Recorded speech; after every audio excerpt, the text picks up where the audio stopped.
Did your yard see some tree damage in the Father's Day weekend storm? Yeah, so you may be wondering, can those trees be saved? News on 6's Alyssa Miller is live this morning with an arborist to help you determine whether the damaged trees in your yard are an asset or an expense. Alyssa? Yeah, guys, that Father's Day weekend storm wreaked havoc on the trees here in Green Country. I am here with Alana Cooper from PSO Utility Forester, and we're going to talk about the different kinds of tree damage that people may be seeing in their own yard. So first, this tree that we're standing by now, what can you say about it? Well, this lovely little guy that we've got here, this actually had a codominant stem, so there were two pieces of a tree up here, and one of them obviously got ripped off during the wind. When we see this kind of damage here, we're probably looking at a removal. We've actually got into the main structural portion of the tree, and it's really compromised the structure of the tree. So this is unfortunately going to be removal. I know that Up With Trees is kind of managing this site, so they're going to be coming back in and planting a new one in its place. All right, and then we also have some that can be saved around here. So we're looking at this tree now. It's got a limb kind of hanging down.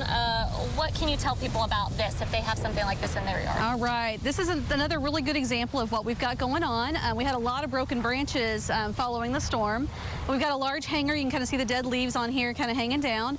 With a tree like this, definitely going to come in and get that broken branch removed. You're going to have to hire somebody probably to come in and do so.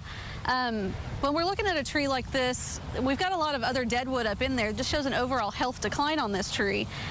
This is a tree that if it's on your own property, you might want to consider actually removing.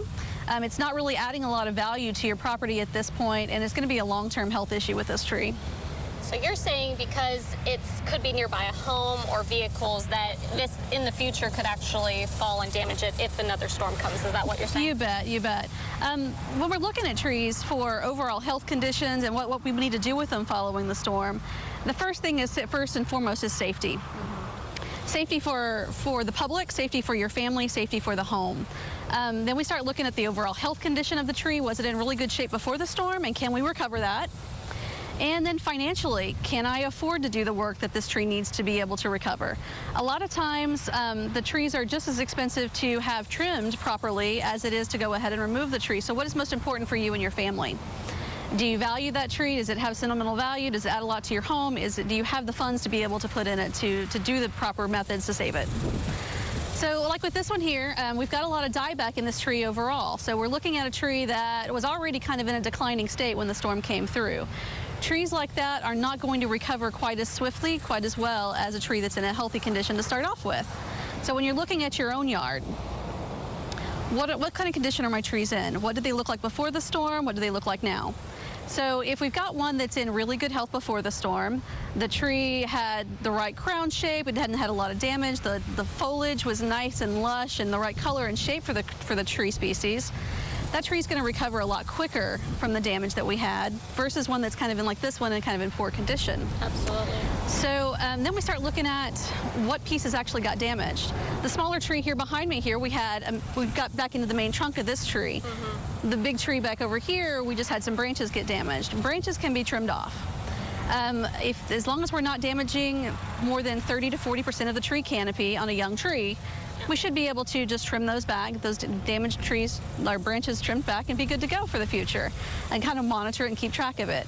When we start getting into the structural portion of the tree, like this one, this is now going to be your weak point for this tree. Trees are not able to compartmentalize this damage and seal over it when we get back into the main structure like this. So this is going to be a really good candidate for removal. All right, well, thank you so much for all this great advice. Definitely call out an arborist if you're seeing things like this in your own yard, just to kind of get their professional opinion, right? Most definitely. All right, back to you guys. All right, thank you, Alyssa.